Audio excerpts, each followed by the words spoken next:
Bienvenue sur EEPS Dourdan TV. Vous êtes au bon endroit pour un nouvel épisode de notre émission La Voix de la Famille. N'hésitez surtout pas à partager le lien de cette vidéo autour de vous pour permettre à d'autres de bénéficier de l'encouragement et de l'édification que Dieu va vous apporter au travers de ces instants. N'oubliez pas de vous abonner, d'activer la cloche de notification et de liker la vidéo. Je vous laisse avec la suite. Que Dieu vous bénisse.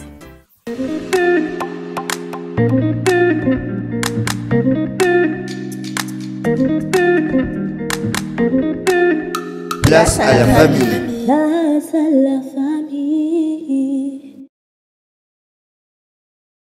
Bonjour à toutes et à tous, nous sommes sur le plateau de La Voix de la Famille et nous sommes ravis d'être avec vous encore pour cet épisode spécial parce que ce soir, cela marque le 10e épisode de la saison. Ça fait 10 semaines que vous nous accompagnez, que vous nous suivez chaque mercredi et nous vous en remercions. Alors qui dit émission spéciale dit chroniqueur spécial. Avec moi ce soir, j'ai la Dream Team, le meilleur du meilleur. Vous les connaissez, ça fait des semaines et des semaines que vous les suivez avec moi chaque mercredi. Donc, nous avons Bonnie, Georgina, Charlone et Rudy. J'espère que vous allez bien pour cette émission. Très bien. Ça va être très très bien. Super, ça va très bien. Donc là, comme vous avez vu, il y a des thèmes. On m'a exclu. Il y a la team rayée, la team noir et blanc. Moi, j'ai personne, mais je sais que vous êtes avec moi ce soir. En tout cas, je suis très ravie de pouvoir faire cette dernière avec vous. Nous aussi. Très content. On a Je ne suis pas présentatrice. Voilà, c'est ça. C'est la première fois qu'on est ensemble sur le plateau. On a persévéré. On a vraiment Pour terminer la persévéré. saison. Mais du coup, je suis vraiment contente qu'on puisse vraiment clôturer tous ensemble. On a passé des bons moments, on a eu différents thèmes qu'on a pu partager et ce soir, nous allons clôturer avec ce thème, la famille selon le plan de Dieu. Et donc du coup, chacun va pouvoir en fait parler, témoigner de ce qu'est la famille pour lui selon le plan de Dieu et comment chacun en fait participe à l'harmonie de son couple. Donc comme vous avez pu le voir, nous avons un couple expérimenté et nous avons le bébé, les baby, le jeune couple qui est là. Et donc chacun pourra vraiment témoigner de comment il participe, quelles difficultés aussi il rencontre. Et donc voilà, nous aurons des témoignages et des bons conseils, je pense, ce soir. Donc du coup, on va tout simplement commencer par comment en fait chacun d'entre vous participe au bonheur de son couple. Quelles actions vous posez au quotidien pour l'harmonie de votre couple? Merci beaucoup, Laetitia. Nous sommes là justement pour traiter de cette question importante qui concerne la famille selon le plan de Dieu. Je crois qu'avant de faire des témoignages, il est bon de rappeler la famille, la volonté de Dieu lorsqu'il a créé la famille, parce qu'en effet, c'est lui qui a institué la famille. C'est lui qui a créé la famille. Et lorsqu'il a fait, il a assigné des missions spécifiques à chaque acteur de la famille. Donc c'est Dieu qui, au commencement, créa l'homme et la femme. Et il dit, c'est pourquoi l'homme quittera son père et sa mère et les deux deviendront une seule chair. Et de cette union, il y a des enfants qui viennent. Voilà, les enfants. Donc là, nous avons les trois acteurs de la famille. Il y a le père, la mère et les enfants. Yes. Alors, vous savez, lorsque Dieu, c'est un bon architecte. Il ne fait pas des choses juste, il vous laisse dans la rue et chacun ne sait pas quoi faire. Pour que cette institution fonctionne en harmonie, Dieu a assigné une mission spécifique à chaque acteur. Et lorsque chaque acteur remplit sa mission ou fonctionne selon son cahier de charges, l'harmonie est au rendez-vous.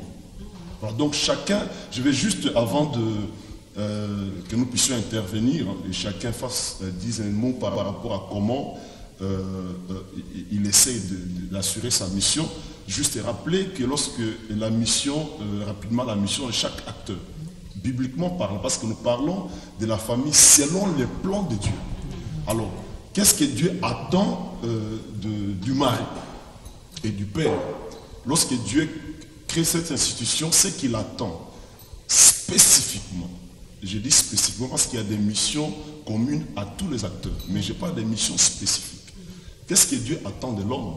C'est être chef, pas dominateur, être chef, donc un leader et son rôle principal ou sa mission principale vis-à-vis de son épouse, c'est de pouvoir l'aimer. Pas n'importe comment, mais comme Christ a aimé son Église. Amen. Ah, ce n'est pas facile. Ça. Quand j'ai réfléchi à cette mission, je me dis, Seigneur, waouh. Voilà. Donc le rôle, c'est que Dieu attend des maris, c'est être chef, pas dominateur, mais un chef qui aime sa femme. Et ce que Dieu attend d'une femme, c'est de pouvoir être soumise. Cela consiste à respecter son mari en reconnaissant son rôle principal qui est d'être chef. Dans toute entreprise, il y a toujours un leader. Et voilà. Et ce que Dieu attend de mari, de la femme, vis-à-vis de leurs enfants, c'est de pouvoir les élever et les instruire selon le Seigneur. Pas selon le monde ou selon ce qu'ils pensent, mais instruire les enfants et les élever selon le Seigneur.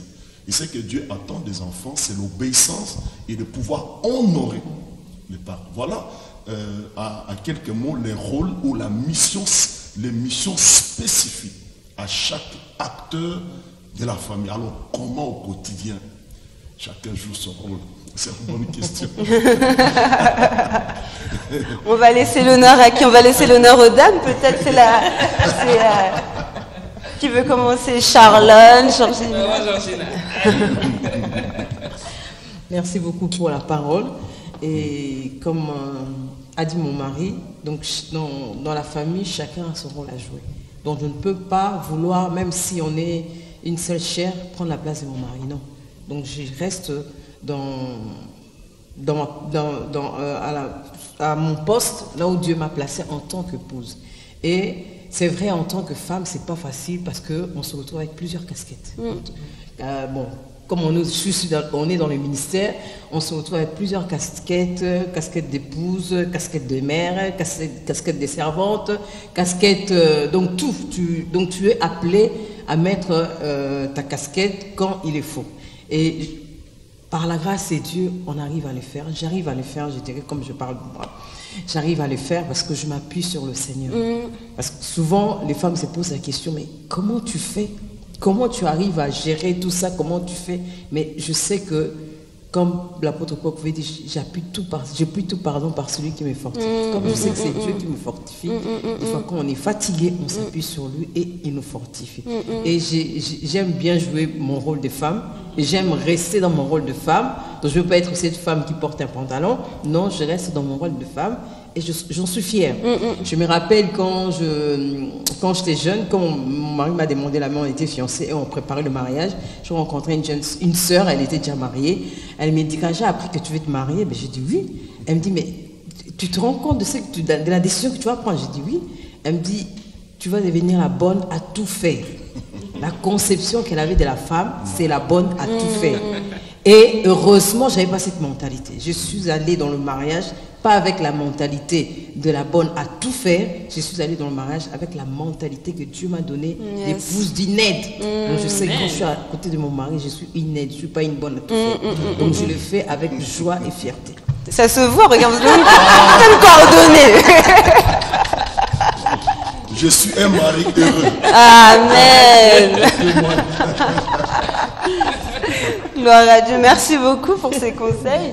Du coup, Charlone, toi qui es une jeune mariée, vous êtes mariée il y a à peu près 2 ans. Ça va faire 2 ans là, voilà. je suis mariée, c'est ça. Du coup, toi, comment tu vois les choses? Comment tu gères ce nouveau statut d'épouse? C'est vrai que je m'appuie déjà beaucoup sur la Bible. Et la Bible en fait nous donne en fait ce rôle, il nous indique le rôle que la femme a joué dans son foyer, dans sa maison. Et la Bible nous dit, comme le pasteur l'a dit, pasteur Bonny l'a dit, il nous dit que la femme doit être soumise. Et dans ma génération, en fait, le mot soumise, ça fait peur. Ça fait énormément peur. Les gens ont peur de ce mot. Alors que se soumettre, c'est simplement parce que j'aime mon mari, je me soumets à lui. Pour moi, c'est pas normal, choquant, c'est normal, c'est tout à fait normal. Donc parce que je l'aime, je me soumets à lui, parce que je l'aime, je le respecte, et je le fais tous les jours avec l'aide du Saint-Esprit. Et voilà. Et si je peux parler de mon témoignage aussi personnel en tant que femme jeune mariée, c'est vrai que de loin, quand j'étais fiancée ou même avant que je sois fiancée, c'est vrai que ça pouvait faire peur. Tu te dis, il y a beaucoup de responsabilités, c'est une grande charge. S'occuper d'une maison, s'occuper d'une personne, voilà, après plus tard avoir des enfants. Mais c'est vrai qu'il y avait aussi beaucoup d'exemples aussi autour de moi, dont Georgina. Vraiment, c'était vraiment un exemple pour moi parce que je la voyais, voilà, elle avait beaucoup de responsabilités. Je sais qu'elle n'était pas aussi... elle est servante de Dieu, mais elle n'était pas à temps plein à travailler aussi à côté. Et je me disais, waouh, donc c'est possible en fait. Ça. Et je sais que son appui, c'était le Saint-Esprit, et qu'elle priait. Et je voyais en fait tous ces exemples, ces modèles, et c'est ce que je faisais aussi. Je priais pour préparer mon mariage, et aujourd'hui je suis dans mon mariage. Et avec l'aide et l'appui du Saint-Esprit, c'est ce que j'essaie de faire. Et la Bible nous dit aussi, la femme sage bâtit sa maison, et la femme insensée en fait a détruit par ses propres mains. Et je suis consciente que entre mes mains en fait j'ai ce pouvoir de bâtir ou de détruire. Je peux détruire ou bâtir par mon langage, par mon comportement, par mes réactions. Donc j'ai conscience de ça. Donc je fais en sorte en fait de bien réagir. Je fais en sorte en fait quand on a des conflits, voilà, quand il faut se taire, je me tais. J'essaie vraiment, je demande au Saint-Esprit de m'aider en fait au quotidien d'être sage, d'être cette femme sage qui bâtit. Et voilà, après, si je peux encore parler de ce rôle, la Bible nous dit beaucoup de choses sur la femme. Il nous dit aussi que la femme, enfin, dès le début, dès le commencement, on nous dit que lorsque Dieu créa la femme, il a créé en fait une aide semblable à Adam. Et moi, je suis là, j'aime aider mon mari. J'aime aider mon mari. Et je prie pour lui tous les jours. Mon but, en fait, c'est vraiment qu'il puisse réussir, achever la course et que je puisse l'aider. Waouh. Si je peux m'ajouter, c'est une aide. Elle m'aide même de mon travail, alors que je fais des sciences, c'est pas son domaine. On travaille ensemble. C'est vrai que les femmes ont cette capacité-là d'être partout. Et ce terme-là veut dire être un secours. Donc Dieu est notre secours.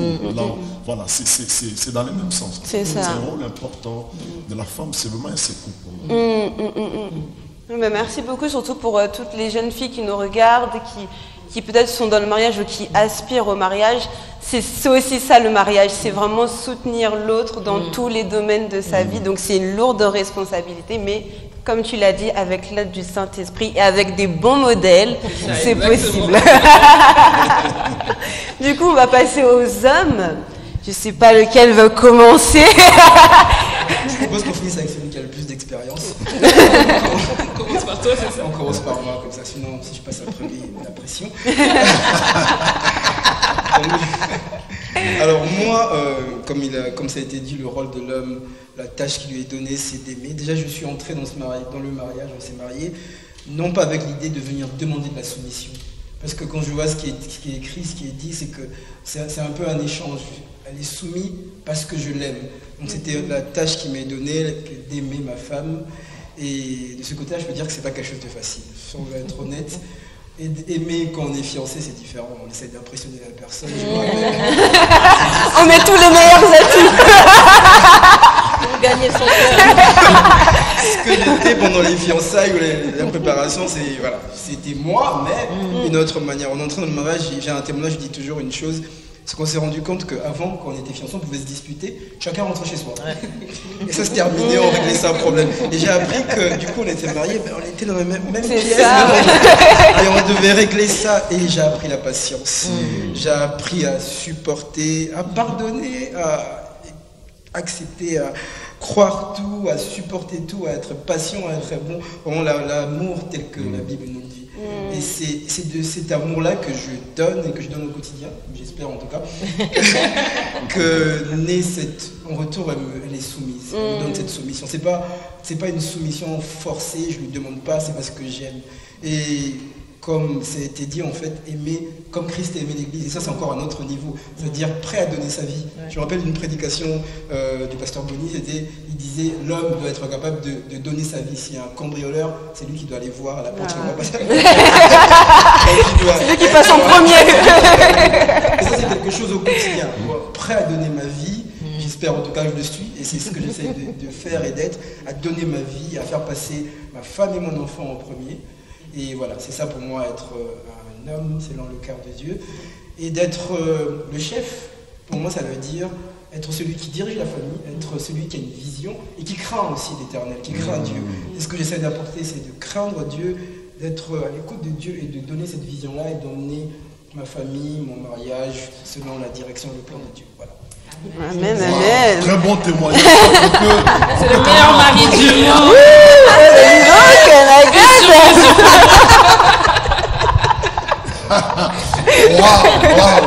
Waouh. Je suis franchement très fier de ce couple d'Rudy et Charlon. Vraiment, j'ai béni le Seigneur. Voilà, parce que ce que je vais dire, c'est dans la même direction. Donc, je bénis le Seigneur vraiment pour tout ce qui a été dit. Au quotidien, quand je réalise ma mission principale vis-à-vis de mon épouse, je réalise, quand je prends conscience de ce que Dieu attend de moi et comment ça doit être fait. Parce que, je l'ai dit tout à l'heure, je suis appelé à aimer ma femme comme Christ a aimé son épouse. C'est-à-dire jusqu'à mourir. Quand je prends conscience de cette responsabilité, au quotidien, la première attitude, c'est d'aller auprès de celui qui peut me rendre capable. Il est important qu'en tant qu'homme, nous puissions réaliser que, humainement parlant, ce n'est pas possible. Aller accepter, aimer jusqu'à pouvoir mourir, c'est ça l'amour dont il est question ici. Jusqu'à mourir, je dis Seigneur, aide-moi à assumer dans la prière. Prendre conscience, réaliser son incapacité et aller auprès de celui qui peut rendre capable. Parce que lorsqu'on n'a pas pris conscience de notre incapacité, on va essayer avec nos propres forces. On va se rendre compte que voilà, on doit aimer une personne qui a des défauts comme nous. Il y a des déceptions, il y a des incompréhensions. Et pour arriver à surmonter tout cela, c'est important de s'appuyer sur notre Dieu. C'est ça. Et c'est ce que je fais au quotidien personnellement. Demander l'aide de Dieu et il le fait très bien. Dieu aime celui qui s'appuie sur lui. Il va te rendre capable. C'est ça. Et comme Dieu l'a dit tout à l'heure, une autre façon de témoigner son amour à son épouse ou à ses enfants, c'est la crainte de Dieu. Parce que l'homme qui craint Dieu attire la bénédiction sur sa famille. Voilà. Quand tu aimes ta famille, tu n'amènes pas n'importe quoi. Quand tu aimes ta famille, tu ne fréquentes pas n'importe qui. Quand tu aimes ta famille, tu ne vas pas n'importe où. Voilà, il y a des limites. On fait des choix qui vont contribuer au bonheur. Donc la crainte de Dieu. Je ne vais pas aller voler, je ne vais pas, parce que quand je vole, j'amène quelque chose qui n'est pas, que je n'ai pas eu de manière convenable. J'amène la malédiction dans la maison. Quand je regarde n'importe quoi, j'ouvre la porte à l'ennemi. Vous voyez, quand je dis n'importe quoi, en tant que mari, j'ouvre la porte. Donc c'est vraiment important. Et une autre façon vraiment d'assumer mon rôle, ma responsabilité, c'est vraiment de prendre ma position de leader, de chef. Je ne suis pas celui qui démissionne. Parce qu'il y a des hommes qui démissionnent pour rien. Vous voyez, le contexte et le monde actuel poussent les hommes à démissionner. Vous voyez? Voilà.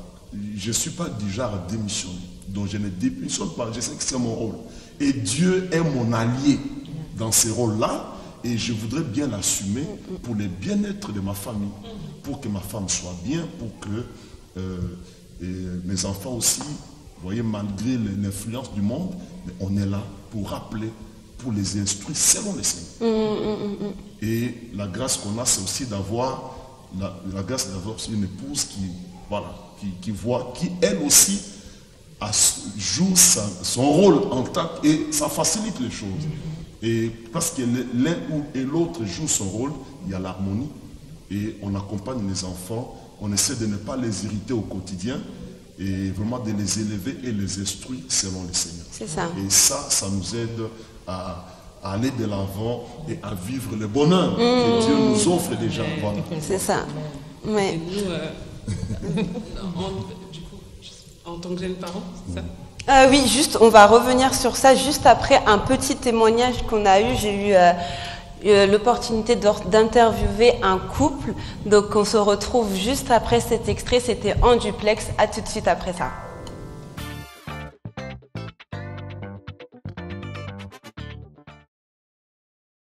Alors du coup, nous avons deux invités ce soir avec nous. Donc nous avons notre sœur Aimé Touindi et Napo Touindi qui nous ont fait l'honneur d'être avec nous ce soir. Merci de votre présence. Merci à vous aussi. Merci beaucoup. Donc du coup, nous voulons avoir votre avis sur notre thème de ce soir, la famille selon le plan de Dieu. Est-ce que chacun d'entre vous peut du coup témoigner de son expérience en tant qu'époux et en tant qu'épouse pour participer à l'harmonie de la famille? Quels actes au quotidien vous posez pour le bien-être de votre famille? Merci pour cette question. On va essayer de répondre. Alors, la base, c'est que nous sommes un couple chrétien. Et dans un couple, quand le Seigneur est au centre, nous essayons de marcher et de faire les choses selon la volonté de Dieu, selon la connaissance que nous avons de la parole de Dieu. Et dans mon couple, pour commencer déjà par rapport à mon mari, avant d'arriver par rapport aux enfants, la parole de Dieu dit « Femmes, soyez soumises à vos maris comme au Seigneur ». Et dans d'autres versions, il est même dit « Comme il convient au Seigneur ». Donc, dans ce que je fais, j'essaye d'être en harmonie avec la parole de Dieu. Ce que je le fais déjà pour être en conformité avec la parole de Dieu, pour être agréable au Seigneur. Et par cette même voie, c'est pour être agréable à mon mari aussi. Et donc, la base de notre union, c'est l'amour. Je sais que mon mari m'aime et pour ma part, tous les jours, j'essaie de lui témoigner aussi de l'amour, beaucoup d'amour. Et c'est en étant déjà attentive à ses besoins, à ses attentes, parce que la femme, c'est une aide pour son mari. Et donc, moi, j'essaie d'être vraiment une aide pour mon mari et j'essaie d'être attentive à ses besoins, attentive à ses attentes par rapport à moi. Il y a des attentes qui peuvent être déclarées verbalement ou des attentes qui ne sont pas déclarées en parlant, en discutant, on est ensemble. Je peux comprendre que dans ce qu'il veut faire, je peux l'aider. Dans ce qu'il a dit qu'il ne peut pas faire, je peux l'aider. Donc, j'essaie d'être vraiment attentive et d'être vraiment pour lui une aide. Et par rapport au verset par lequel j'ai commencé, la femme par rapport à l'homme, l'homme est le chef de la femme. Ça, c'est la parole qu'il est dit. C'est la parole de Dieu qu'il est dit. Et la Bible dit, la femme, soyez soumise à vos maris. Et la soumission par rapport à mon mari, comme il en est les cas pour tout couple chrétien, tout couple dans lesquels Jésus est présent, la soumission découle de l'amour. Mon mari m'aime et moi, je lui reconnais sa position de chef, telle que le dit les Écritures, et je me soumets à lui. Et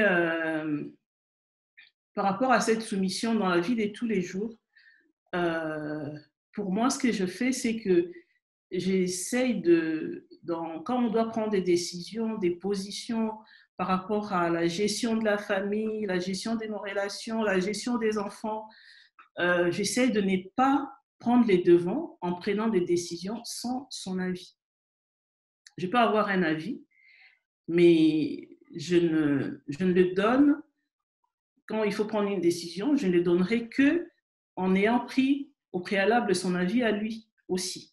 Donc, je sais que je ne suis pas le chef de la maison, même par rapport aux enfants, ce n'est pas à moi de prendre des décisions. Je peux avoir une position, mais je le fais valider par mon mari si on est d'accord. C'est là que, voilà, on fait comme on a convenu. Donc, c'est un peu ça. J'essaye le plus possible de m'aligner sur ce qu'il veut, ce qu'il souhaite, Mais si je ne suis pas d'accord, je le dis, on voit ensemble et voilà, on agit. C'est un peu ce que je peux dire par rapport à ce que je fais par rapport… Je ne sais pas si j'ai répondu à votre question. Voilà, dans la vie de tous les jours, c'est un peu dans cette vision des choses-là que je marche. Et par rapport à la soumission aussi, c'est que dans ma tête, j'ai toujours eu, depuis le début, depuis que je suis mariée, je me sens pas comme un enfant par rapport à mon mari, mais je sais que je dois lui rendre compte de tout ce que je fais, tout, de partout où je vais. C'est par exemple, je peux dire, si j'ai un programme dans la journée, ça, je pense que c'est vraiment quelque chose qui ramène un peu la confiance aussi dans le couple. Et pour moi, c'est aussi une façon de se soumettre à mon mari, dans ce sens que mon programme de la journée est connu d'avance par mon mari. Partout où je vais, mon mari sait le matin, par exemple, je vais aller au travail. Quand je change mon programme, quand je veux faire autre chose que c'est que lui, il sait, je l'appelle, je lui dis, soit pour avoir son avis s'il est d'accord que j'y aille, ou si j'estime que j'ai pas besoin, ou il n'aura pas besoin forcément de me donner une autorisation, entre guillemets, mais au moins, je l'informe, je m'oblige à l'informer de tout ce que je fais, qui ne serait pas au courant. Il ne peut pas apprendre que non, j'étais censée être au travail, je suis ailleurs. Donc moi, c'est aussi un des aspects de la soumission au quotidien que je pratique. Je sais que je ne peux pas faire des choses ou aller surtout à un endroit où mon mari n'est pas au courant. Un peu, c'est comme si je suis sous le contrôle de mon mari. C'est moi-même, je me suis constituée, pas prisonnière, voilà. Je me suis constituée comme ça. C'est pas qu'il me contrôle pas, mais je me fais contrôler. Voilà. Okay. Voilà. Parce qu'il y a dans des couples où il y a eu des problèmes qui sont partis très loin, juste parce que un jour, elle est sortie du travail, après, je ne savais pas où il est parti, et voilà. Et là, ça prend des ampleurs. Mais moi, je pense que pour moi, ça a toujours été vraiment naturellement. Je rends compte de tout. C'est intéressant ce point-là de la soumission, surtout dans la société où on vit actuellement, où on parle beaucoup de le pouvoir des femmes, etc. Et le féminisme qui monte, etc., l'indépendance des femmes. Mais c'est important aussi de rappeler à la femme chrétienne d'aujourd'hui que malgré tout ça, malgré tout ce qu'elle peut accomplir, elle reste quand même sous la mission de son mari. C'est vraiment ça, et j'ai tenu de le dire parce que en discutant un jour au travail, j'ai parlé de cet aspect des choses et tout le monde me regardait comme si je descendais dans une autre planète. J'ai dit, bah oui, je dois lui dire, je dois lui demander. Parce que c'est comme ça. Voilà. Merci beaucoup. Et du coup, c'est le tour de M. Napo-Toulindi de nous répondre. Mais merci beaucoup. Ben, comme c'est le jour de la fête de mère, je pense que je n'aurais pas dû lui donner la parole. Elle a tout dit. Elle a tout dit et puis elle n'a pas arrêté de parler. C'était très intéressant. Bon. Ben voilà, donc moi je vous remercie de nous accorder cette opportunité de partager notre petit témoignage de notre vie de couple et éventuellement de comment nous essayons de vivre la vie de notre couple selon le plan de Dieu. Les versets que Émérance, mon épouse, a avancé, donc de Éphésiens 5 et le verset clé sur lequel nous nous basons aussi, parce que d'un côté, le Seigneur parle et évoque la soumission de la femme, mais quand on suit toujours dans ce verset-là, au verset 25, on s'adresse maintenant au mari. La Bible déclare, Marie, aimez votre femme. Et j'aime bien parce que les gens s'arrêtent à la femme, que la femme soit soumise à son mari. Mais la Bible, c'est un tout, c'est un ensemble. On ne peut pas s'arrêter à l'aspect soumission de la femme et d'ailleurs en prendre une explication qui n'est pas celle qui est la signification que la Bible donne, pour donner comme aspect de soumission un aspect de force écrasante sur la femme. Ce n'est pas du tout la pensée de Dieu. Et la Bible dit dans le verset 25, « Marie, aimez votre femme ». Et j'aime parce que la Bible fait toujours une comparaison. Comme Christ a aimé l'Église. C'est-à-dire que l'amour que je témoigne à ma femme au quotidien, ce n'est pas seulement l'amour de « j'ai aimé ma femme pour l'épouser », mais c'est toujours en comparaison avec l'amour que Christ a pour son Église. C'est-à-dire, c'est un amour finalement où il a porté et il porte l'Église, un amour qui ne s'arrête pas. Voilà. Donc, et la Bible dit, il s'est donné lui-même. Donc, c'est un amour que je porte à ma femme pour dire que je me donne pour elle. Nous avons dit ça devant les officiers d'état civil, nous avons dit ça devant les ministres des dieux, mais il faut qu'au quotidien, nous puissions aussi le manifester, que nous puissions l'appliquer, que nous-mêmes, nous puissions le vivre, que autour de nous, nos voisins, nos amis, nos enfants vivent également cet amour. L'amour du père, l'amour de l'époux vers l'épouse, l'amour de l'épouse vers l'époux. Et au quotidien, c'est ce que nous essayons de mettre en pratique. Et lorsqu'on parle de comment on peut aborder les relations, j'aime bien ce que dit le pasteur Bonny. Ça peut être choquant, mais c'est une réalité. Le pasteur Bonny a une phrase qui m'interpelle toujours. Il dit « Le mariage, c'est un terrain de conflit. » Parce que la femme est différente et l'homme est différent. Et effectivement, pas un terrain de conflit pour s'affronter, mais il faut avoir ça en esprit en disant que ma femme aborde les choses différemment et moi, je les aborde différemment. Donc, on est toujours dans cette recherche d'équilibre, dans cette recherche, j'allais dire, de consensus sur beaucoup de choses et sur beaucoup de questions. Et donc, il est faux de penser que si un couple a 20 ans, 29 ans de mariage, il n'y a pas de problème. Certainement qu'il y a des problèmes. Certainement qu'on essaie de résoudre les problèmes au quotidien, jour après jour. Voilà. C'est un peu cet aspect-là que je voulais partager. Et dans ce qu'elle dit, elle se mise sous mon contrôle. Moi aussi, je me suis mis sous son contrôle. C'est-à-dire que je ne peux pas partir du travail et puis elle apprend que je suis à Château-Rouge. Non. Donc, on s'appelle pour dire, voilà, j'irai ou je vais faire ceci. Donc, c'est un contrôle mutuel. Donc, elle a pris mon contrôle, j'ai pris son contrôle. Vous êtes sous le contrôle l'un de l'autre. Voilà. Et pour finir, un élément mais, qui peut paraître banal, mais c'est un élément que moi, je trouve que finalement, au début de notre mariage, ce n'était peut-être pas un point qui me parlait. Moi, j'ai un téléphone. Par exemple, à la maison, c'est un téléphone, je dis c'est mon téléphone parce que c'est moi qui pars au travail. Mais ce téléphone-là, tout le monde connaît le mot de passe pour entrer, pour l'ouvrir, pour le déverrouiller, et c'est l'outil de tout le monde à la maison. Donc, on est dans cette transparence-là. Il n'y a pas un appel qui viendrait sur mon téléphone et je vais prendre le téléphone pour aller prendre l'appel ailleurs ou loin pour qu'elle n'écoute pas ce que je dis et vice-versa. Voilà, c'est un peu ce que nous essayons de mettre en pratique, ce verset, mais dans le quotidien.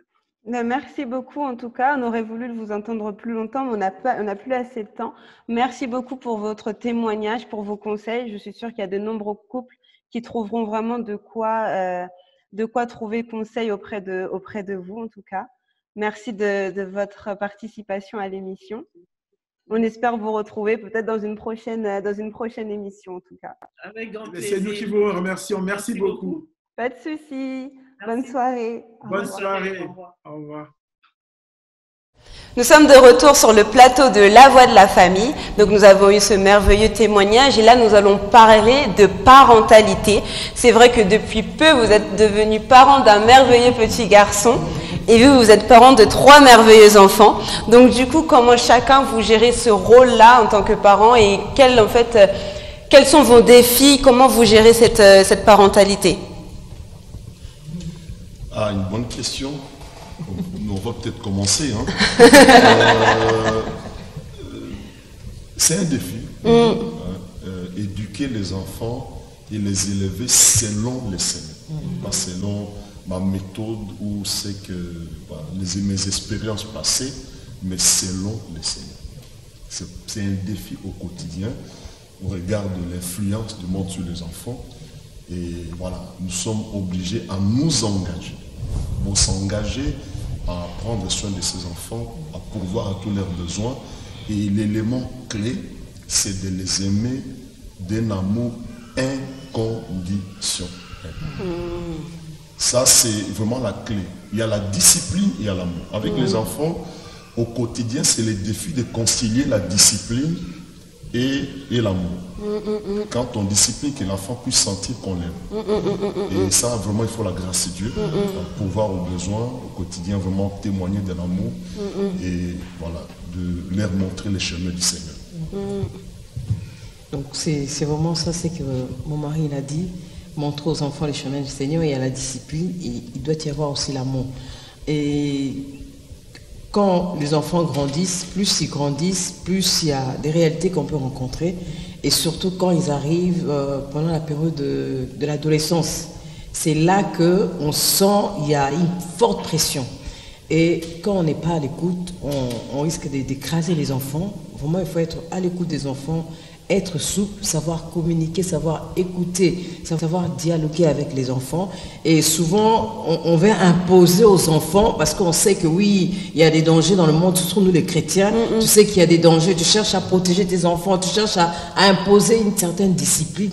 Et on a compris qu'on doit laisser à chaque enfant faire son parcours et confier les enfants au Seigneur. Donc nous, on fait notre part en tant que parents et on laisse Dieu aussi faire sa part. Nous savons que nos enfants aussi ont leur part, mais on doit laisser aux enfants faire leur parcours.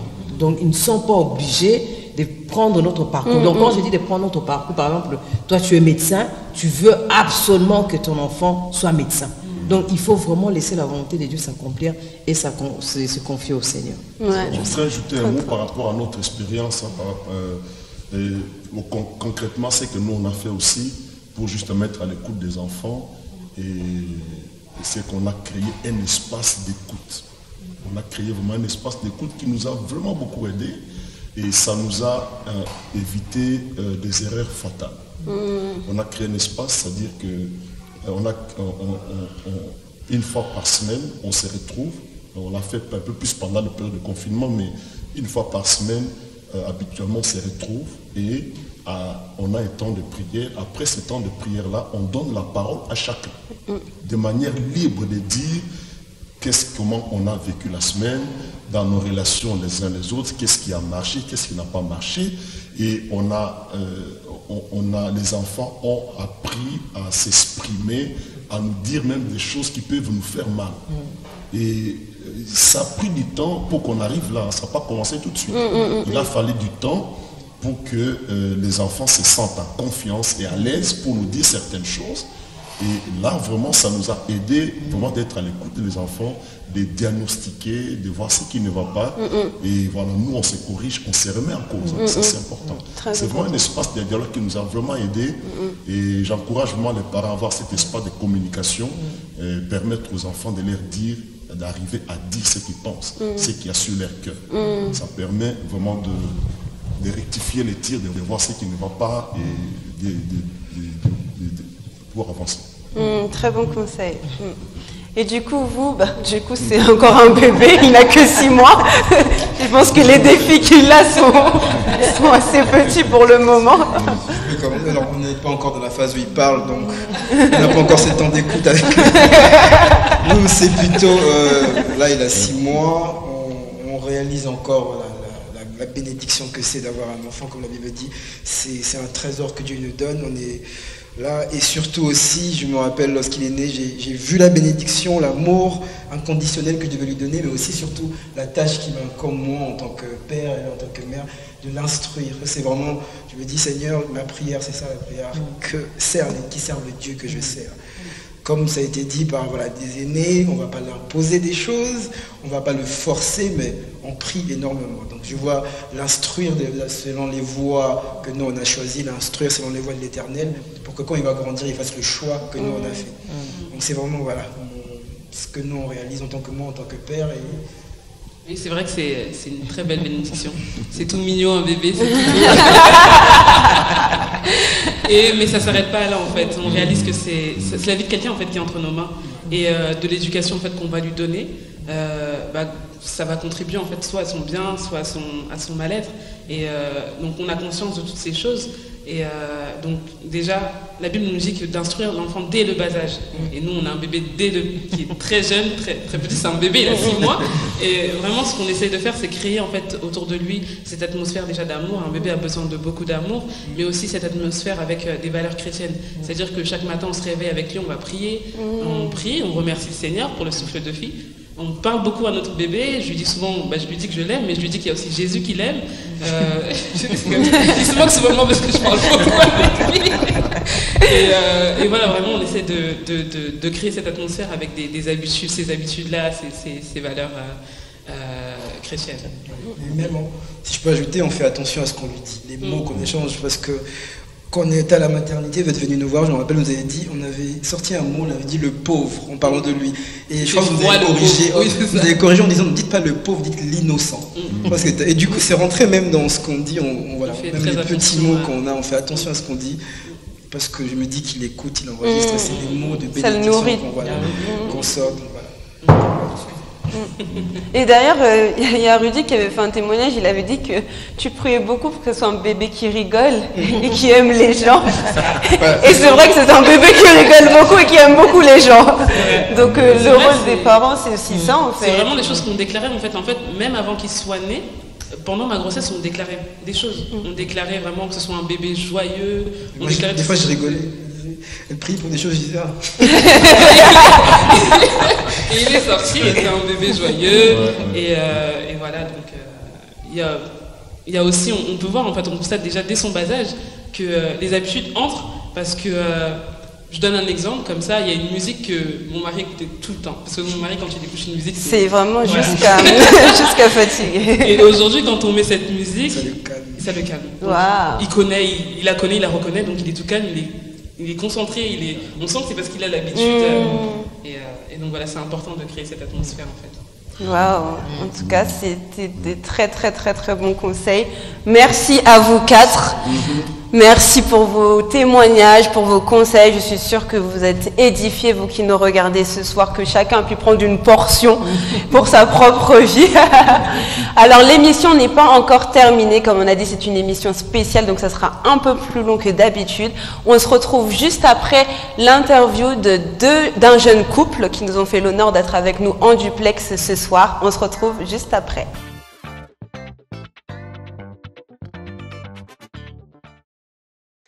Alors, avec nous ce soir, nous avons un jeune couple. Donc, nous avons avec nous avec Grady et nous avons également le frère Chris Sichimbi qui nous ont fait l'honneur d'être présents. Merci à vous. Merci à toi. Merci d'avoir répondu à notre appel. Donc, du coup, le thème de ce soir, c'est la famille selon le plan de Dieu. Et la question que j'aimerais vous poser en fait à chacun, c'est comment, en tant que jeune couple, parce que vous êtes mariés il n'y a vraiment pas très longtemps, comment en fait vous faites pour participer au bonheur de votre couple, en fait, quelle action vous posez et quelles difficultés aussi en tant que jeune marié vous avez pu rencontrer en fait pour l'harmonie de votre couple. Je ne sais pas lequel veut commencer. Je vais commencer. Du coup, pour l'harmonie de notre couple ou bien pour le bonheur de notre couple, je pense que ce qui est vraiment important dans le mariage, ou bien ce qu'on a non seulement découvert, mais ce qu'on a aussi appris, c'est de pouvoir prendre soin de l'autre, de pouvoir connaître l'autre pour mieux prendre soin de l'autre. Partir d'abord du principe que je suis dans le couple pour donner à l'autre et non premièrement pour recevoir. Et avec cette manière de faire, cette mentalité-là, je pense que dans notre quotidien, en tout cas moi, ma part, hein, après peut-être Grady donnera la sienne, ce que j'essaye de faire, c'est vraiment essayer parfois de penser, de juste réfléchir à qu'est-ce qui lui ferait plaisir, ou bien dans quel environnement elle aimerait bien grandir, croître, continuer à avancer. quelle est sa vision des choses, comment est-ce qu'elle voit les choses, comment est-ce qu'elle vit les choses, pour que moi, de mon côté, je puisse être, je dirais, un artisan, une aide, aussi également un équipier pour pouvoir créer cet environnement-là favorable. Au-delà de elle et de moi, c'est vrai que le couple, c'est elle et moi, mais dans un environnement, et cet environnement-là, il faut le créer. Il faut poser des actions intentionnelles, ça veut dire des actions que je pose de ma propre volonté. C'est moi qui le fais. C'est pas j'attends que les choses se fassent, mais c'est moi qui le fais. Et en cela, j'apprends à poser des actions vis-à-vis d'elle, ce qu'elle aime, ce qu'elle veut voir, dans quel environnement elle aimerait grandir, pour qu'au final, avec ces actions, ça puisse ressembler plus ou moins à ce qu'elle désire dans son cœur. Et voilà, donc un peu ma part. Alors, pour ma part à moi, je rebondis sur ce qu'il vient de dire. Mais ce que je rajoute en plus, c'est au niveau de la communication. Donc, j'essaie de comprendre également ce qu'il veut, ce qu'il a, etc. Donc, je m'intéresse un peu à son bien-être, à ce qu'il ressent, ses sentiments également, etc. Donc, en fait, moi, je suis plus dans la communication, de savoir s'il va bien, quand on rencontre des difficultés, peut-être savoir pourquoi, est-ce qu'on a rencontré ces difficultés.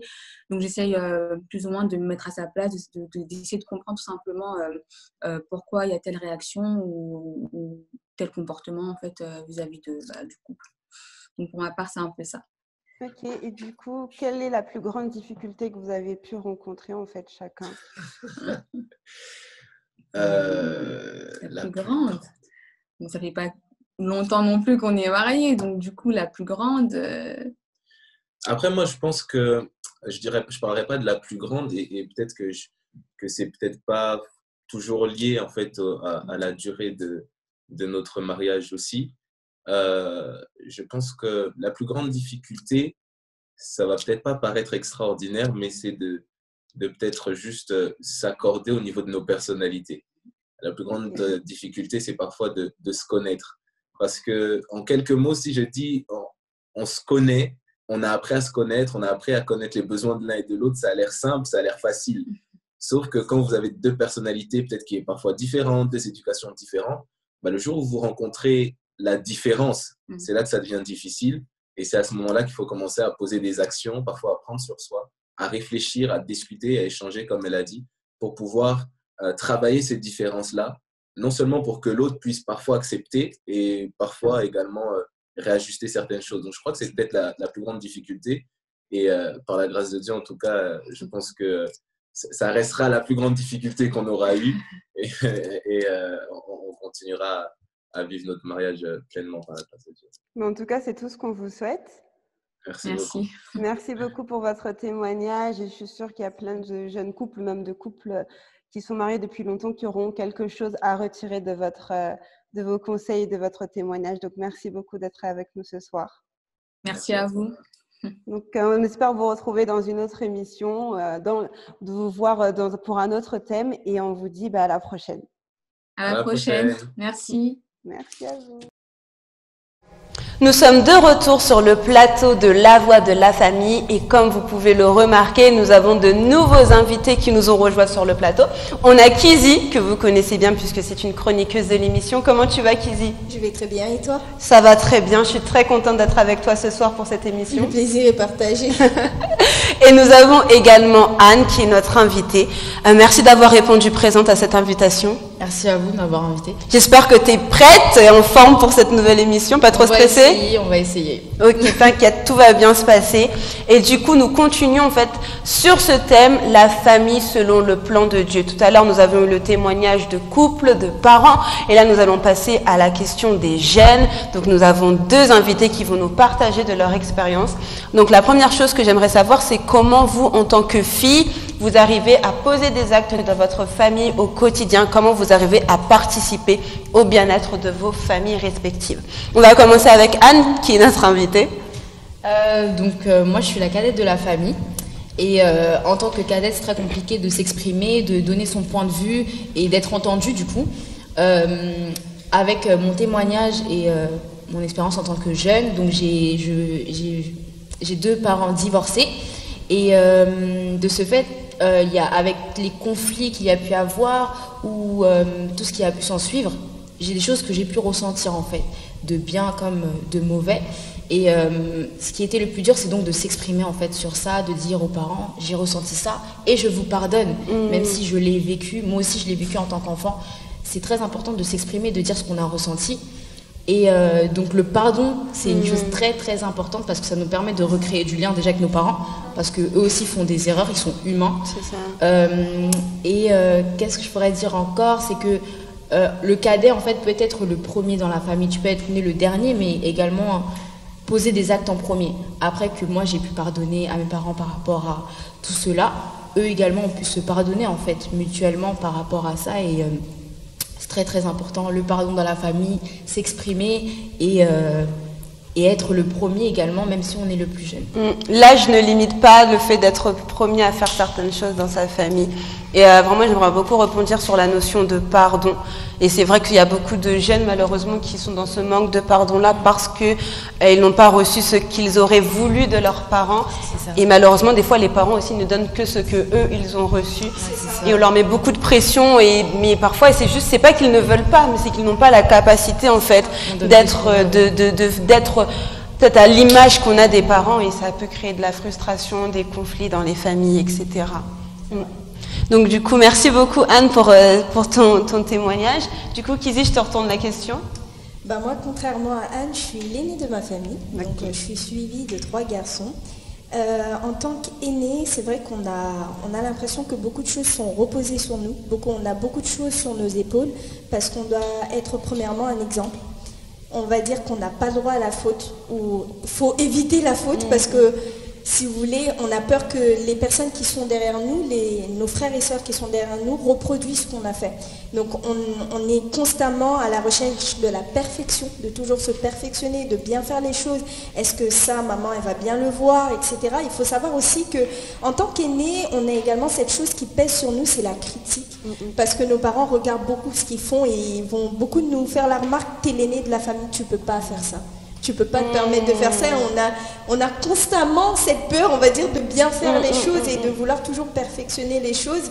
Et également, ce qui est dur, c'est vraiment de trouver du coup l'équilibre, de se dire, est-ce que je fais les choses par peur ou je fais les choses parce que Dieu me les a demandé de le faire. Et c'est très important de trouver l'équilibre et de se dire, je fais les choses parce que d'abord, premièrement, Dieu me demande de le faire. Et aussi savoir parler avec les parents, de leur faire comprendre lorsque la critique est trop dure, lorsque la critique a créé une blessure, de leur faire comprendre que là par contre ça m'a fait mal. Et je rejoins du coup le point de Anne, c'est d'abord pardonner et également la communication, favoriser la communication qui est très important, c'est un pilier pour moi, un fondement pour la famille. Et donc, il faut savoir parler, je pense, en tant que jeune également. C'est très notre part à faire. Oui, c'est ça. Mais c'est très intéressant, cette pression-là des aînés dont tu parles. C'est vrai que, en fait, tu as tellement plein de personnes derrière toi qui te regardent, en fait, que tu as l'impression que toi, tu n'as pas le droit à l'erreur, en fait. Ouais. Et c'est ça le piège, c'est que chaque enfant a son parcours. Et même si, en tant qu'aîné, forcément, tu es la première à expérimenter des choses, ça ne veut pas dire que tu devras tout réussir du premier coup. Ça, ouais. Et au contraire, ton expérience rend de bons conseils pour tes frères et tes sœurs. C'est vrai. Du coup, oui, je vous rejoins beaucoup sur ces points-là, surtout que du coup, toi, tu es la cadette, toi, tu es l'aînée, moi, je suis au milieu. Et c'est vrai que je me retrouve pas mal dans ces deux histoires-là. Et du coup, il y a le côté pression parce que il y a certaines choses que moi j'ai réussi à faire que peut-être mon aîné n'a pas fait. Donc du coup, ma famille, mes parents ont été beaucoup derrière moi. Et donc il y a ce côté-là, mais aussi ce côté-là du pardon, comme tu as pu le dire, quand on a vécu un peu dans une famille conflictuelle, de pouvoir dire ok, vous avez votre histoire, c'était votre couple, mais votre couple m'a aussi touchée en tant qu'enfant, ça m'a construite et ça a construit des choses négatives, mais aujourd'hui je suis passée au-dessus de ça, je vous pardonne et je comprends aussi que vous-même vous avez vos carences, vos problèmes et du coup c'est important de mettre des mots sur ces sentiments et en tant que jeune tu as des choses à dire, donc exprime-toi. Du coup la deuxième partie ça sera du coup comment vous gérez en fait votre rôle de sœur en fait dans votre famille, vous deux tu as un frère, tu as 3 frères, j'ai 2 frères, donc chacune de nous vit dans un environnement très masculin. Du coup, comment tu arrives à vivre toi en tant que sœur, ton rôle? En globalité, j'ai pas eu de difficulté à être une fille dans ma famille, on va dire ça comme ça. Juste quand j'étais plus jeune, la comparaison du fait que mon frère est sportif, donc il est sportif. Et moi, j'ai fait du sport, mais ça m'intéressait pas beaucoup. Et à la suite, j'ai arrêté. Et ensuite, j'ai essayé de reprendre, mais j'ai jamais repris. Et je me suis dit à un moment donné, peut-être il fait plus que moi en fait, alors que pas du tout. Chacun son parcours et pas besoin de se comparer entre frères et sœurs. On a chacun notre vécu personnel. On peut être dans la même famille, mais on est différents en fait. Et c'est ça qui fait qu'on est complémentaires tout simplement. C'est vrai, oui. Et toi, Kizzy? Moi, je suis issue d'une famille africaine et dans les familles africaines, on a parfois, on va dire, l'habitude de pousser le garçon à être en avant. C'est-à-dire qu'on va peut-être dire, lui, il aura plus cette responsabilité-là, toi, tu es une fille, tu vas plus être derrière, faire plus les choses de fille, on va dire. Et c'était très compliqué pour moi de faire comprendre à mes parents que, oui, c'est un garçon, mais moi, je dois garder ma place d'aîné. Parce qu'on peut dire que il peut très vite... on va dire manquer de respect très rapidement. Si on peut en fait, le manquement peut vite s'installer si on n'a pas posé les bases dès le début. Donc j'ai dû apprendre à poser des limites avec mes frères, de leur faire comprendre que oui, certes les parents ils disent ça, mais nous on est en Europe, ça fonctionne pas comme ça en fait. J'ai essayé de leur faire trouver l'équilibre. C'est également mon rôle de sœur de leur faire comprendre que nos parents ont eu cette éducation-là, mais les choses évoluent et il faut que ça fonctionne également comme ça. Donc je suis là, je suis votre grande sœur, j'ai également la parole, j'ai des choses à dire, je peux vous donner on va dire des obligations à faire, mais je reste quand même à l'écoute, je reste là pour vous donner, vous montrer le chemin à suivre et également être une oreille sur laquelle vous pouvez vous reposer. En fait, si vous voulez, il faut tout simplement trouver un équilibre. C'est très important, sinon on perd vite ses marques, on ne sait plus où on est. On ne sait plus si je suis la première, je suis la dernière, etc.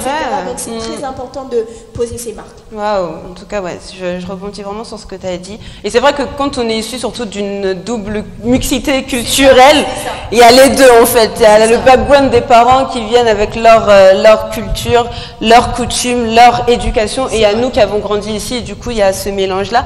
Et pour rebondir, moi ce qui a été le plus compliqué, je pense, c'est la différence d'éducation entre moi et mon petit frère, dans le sens où moi j'ai été très tôt, dès l'âge de 10 ans, m'a beaucoup responsabilisée. J'avais déjà ce rôle de mini-maman en fait, c'est comme si on me préparait déjà à être la maman de quelqu'un. Genre des fois j'allais à l'école, j'allais faire mes devoirs, je devais faire à manger, faire le bain et tout et tout. Et quand je regarde sa vie, je vois mais lui sa vie elle est trop chill en fait. Mais comment ça se fait? Moi on me faisait genre quand je devais sortir avec mes copines c'était non mais tu dois ramener ton petit frère aussi Laetitia, prends ton frère et tout, avec toi t'es là avec ton frère et tout avec tes copines. Genre c'était vrai, c'était compliqué mais en même temps ça m'a fait beaucoup grandir, ça m'a beaucoup responsabilisé et j'ai beaucoup appris à m'occuper de quelqu'un en fait et du coup je me dis mais lui c'est pas parce qu'en fait c'est le dernier qu'il n'a personne derrière lui qu'on ne peut pas le responsabiliser d'une autre manière. En fait tout ce que moi j'ai pu apprendre, c'est aussi des choses que lui doit apprendre et malheureusement il n'a pas les expériences pour et du coup ça peut créer aussi une certaine frustration. Je sais que moi des fois ça m'a mis aussi en colère et du coup ça crée un mauvais sentiment en moi mais voilà, bon, avec Dieu, il apaise les cœurs et pense les blessures. Maintenant, voilà, non, je me bats plus contre ça, c'est bon. Mais en tout cas, merci à toutes, à vous deux, pour vos expériences. Merci pour ce que vous avez dit. Franchement, c'était très, très, très intéressant. Je suis sûre que vous qui nous regardez, vous avez été aussi édifiés par cela. Et du coup, on se retrouve juste après la pub pour clôturer cette 10e et dernière émission de la saison. À tout de suite. Nous vous présentons le ministère La Voix de la Famille avec le couple Oménia. Ce ministère a pour ambition de valoriser l'institution familiale, de promouvoir l'institution familiale, mais également d'accompagner les acteurs de la famille.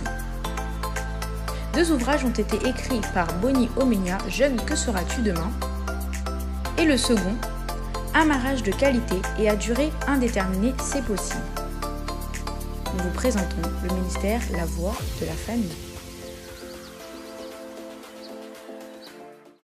Donc voilà, la saison 1 est officiellement terminée. Merci à tous de nous avoir suivis. Et on se retrouve très prochainement pour la saison 2 de La Voix de la Famille.